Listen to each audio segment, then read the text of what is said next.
मैं शारदा थानवी आज अपनी इस वीडियो में आपको करवा रही हूँ कक्षा 12th होम साइंस से संबंधित ही है ये वीडियो, जिसमें आज हम कर रहे हैं यूनिट 4 गृह प्रबंध से संबंधित एमसीक्यू सारे के सारे। ये जो यूनिट है गृह प्रबंध की यूनिट है वो है आपकी बोर्ड परीक्षा में 9 नंबर की यूनिट। इससे संबंधित सारे एमसीक्यूज मैं आपको इस वीडियो में करवा रही हूँ। तो देखिए, जो हमारे पास में सबसे पहला है पारिवारिक आय। पारिवारिक आय जो हमारे पास में गृह प्रबंध का सबसे पहला चैप्टर है, उसके अंदर का पहला क्वेश्चन, मौद्रिक आय मुख्य रूप से प्राप्त होती है किससे? धन के रूप में। इसका आंसर आएगा धन के रूप में। वास्तविक एवं अमौद्रिक आय प्राप्त होती है वस्तुओं व सेवाओं के रूप में। निम्न में से जो अप्रत्यक्ष मौद्रिक आय है वह है गेहूं को प्राप्त करने हेतु उसके बदले चावल देना। अपने जीवन यापन हेतु काम करने पर जो धन राशि प्राप्त होती है उसे क्या कहते हैं? वेतन कहते हैं। पारिवारिक आय के प्रकार हैं कितने? 3। पारिवारिक आय के स्रोत हैं लगान, ग्रेजुटी, मजदूरी या सभी। तो इसके अंदर सभी आएगा। वस्तुओं एवं सेवाओं का प्रवाह जो कि एक परिवार को निश्चित समय में उपयोग के लिए प्राप्त होते हैं क्या कहलाता है? वास्तविक आय।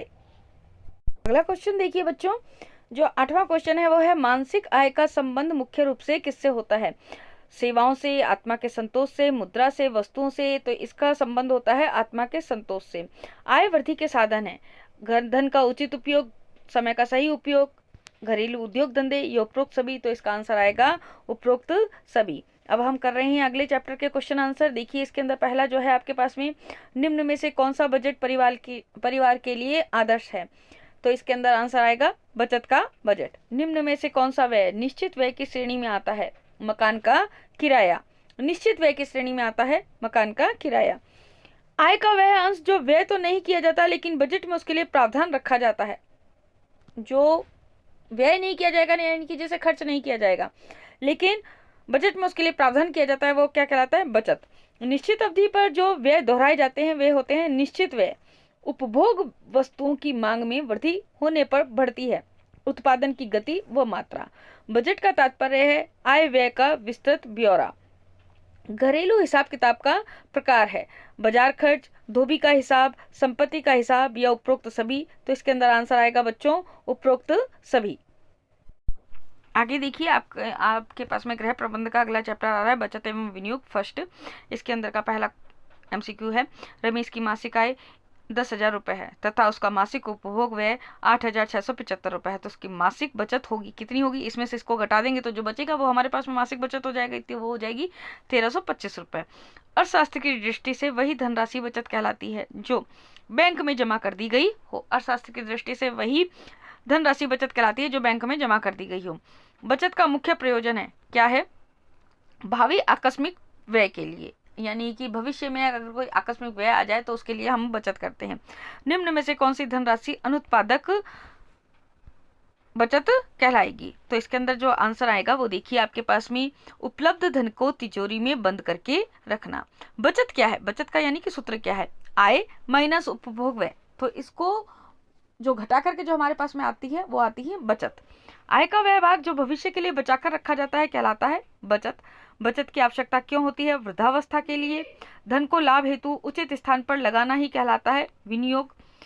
अगला जो चैप्टर है वो आपके पास में आता है अल्पकालीन विनियोग का उदाहरण है डाकघर में बचत खाता। बैंक की किस सुविधा के माध्यम से व्यक्ति बैंक से 24 घंटों के दौरान कभी भी अपना पैसा निकाल सकता है? एटीएम सुविधा से। उद्योगपति या व्यापारी प्राय किस प्रकार का खाता खुलवाते हैं? चालू खाता। आकस्मिक घटनाओं से सुरक्षा मिलती है जीवन बीमा द्वारा। विनियोग के प्रमुख साधन है बैंक, डाकघर, जीवन बीमा। उपरोक्त सभी। उपरोक्त सभी। वह बचत जो नौकरी करने वालों के लिए अनिवार्य है भविष्य निधि योजना। वह खाता जिसमें व्यापारियों का लेन देन, ये आता है केवल लास्ट क्वेश्चन। वह बचत जो नौकरी करने वालों के लिए अनिवार्य है वो होता है भविष्य निधि योजना। अगला देखिए, अगला जो चैप्टर आता है वो आता है आपके पास में उपभोक्ता की समस्याएं, चैप्टर 32। इसके अंदर देखिए, पहले निम्न में से वस्तु किसे कहेंगे? वस्तु किसे कहेंगे? चिकित्सक, डाकिया, जीवन बीमा, सौंदर्य प्रसाधन। तो इसको हम कहेंगे, वस्तु कहेंगे सौंदर्य प्रसाधन। काली मिर्च में किस बीज की मिलावट होती है? पपीते के सूखे बीज की। किस वस्तु के मूल्य में वृद्धि का कारण है? किसी वस्तु में के मूल्य में वृद्धि का कारण क्या है? लाभ प्रतिशत अधिक होना, प्रतिष्ठित दुकान, विज्ञापन पर अधिक खर्च या उपयुक्त सभी? तो उपयुक्त सभी। उपभोक्ता कई बार गलत वस्तु का चुनाव कर लेते हैं। झूठे विज्ञापन के कारण, भ्रामक सूचनाओं के कारण, उपहार के लालच में? उपयुक्त सभी। तो इसका आएगा आंसर उपयुक्त सभी। वस्तुओं के उपभोग करने वाले व्यक्ति को कहते हैं, क्या कहते हैं? उपभोक्ता। तो यह हम कर रहे हैं गृह प्रबंध से संबंधित यूनिट 4 के एमसीक्यूज सारे के सारे। अगला देखिए, आपके पास में क्वेश्चन आता है, काली मिर्च में मिलावट की जाती है किसकी? पपीते के बीज की। तराजू की डंडी होनी चाहिए, कैसे होनी चाहिए? चपटी होनी चाहिए। वस्तु का मूल्य अधिक हो जाता है जब वस्तु प्रतिष्ठित दुकान से खरीदी गई हो। अगला जो क्वेश्चन आ रहा है आपके पास में वो है उपभोक्ता संरक्षण एवं सहायता पाठ से। उपभोक्ता को वस्तुओं तथा सेवाओं के बारे में पूर्ण आवश्यक ज्ञान प्राप्त होता है। किससे प्राप्त होता है? दुकानदार से, उत्पादक से, मित्रों से, उपभोक्ता शिक्षा से। तो उपभोक्ता शिक्षा से। निम्न में से वह कौन सी वस्तु है जो मौसम के अनुसार महंगी और तत्पश्चात सस्ती हो जाती है? गेहूं, फल, सब्जियां या फ्रिज? तो फ्रिज। निम्न में से किस वस्तु को वर्ष भर के लिए मौसम में ही खरीद लेना चाहिए? गेहूं। निम्न में से किस वस्तु को वर्ष भर के लिए मौसम में ही खरीद लेना चाहिए? वो है गेहूं। क्रय हेतु वस्तु की मात्रा का निर्धारण निर्भर करता है धन की उपलब्धता पर, संग्रहण की सुविधाओं पर, वस्तु के टिकाऊपन पर, उपयुक्त सभी पर। तो इसका आंसर आएगा उपयुक्त सभी पर। उपभोक्ता को किस वस्तु पर कितना खर्च करना चाहिए यह निर्भर करता है। किस पर निर्भर करता है?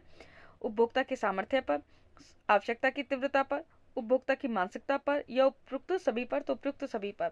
उपभोक्ता शिक्षा का मुख्य उद्देश्य है उपभोक्ता को संरक्षण देना। इसका आंसर आएगा उपभोक्ता को संरक्षण देना। उपभोक्ता को वस्तु कहां से खरीदनी चाहिए? राशन की दुकान से, सुपरमार्केट से, पंजीकृत व अधिकृत दुकान से या उपरोक्त सभी से? तो इसका आंसर आएगा उपरोक्त सभी से। उपरोक्त उपभोक्ता शिक्षा अर्जित की जा सकती है किससे? पड़ोसी से, पत्र पत्रिकाओं से, टीवी से या उपरोक्त। तो चलिए, इस चैप्टर का 8 नंबर जो क्वेश्चन है वो है उपभोक्ता शिक्षा अर्जित की जा सकती है किससे? पड़ोसी से, पत्र पत्रिकाओं से, टीवी से, उपरोक्त सभी से। तो इसका आंसर आएगा उपरोक्त सभी से। निम्न में से कौन सा उपभोक्ता अधिकार नहीं है? सुनवाई का, सजा का, चयन का या सूचना का? तो इसका आंसर आएगा सजा का।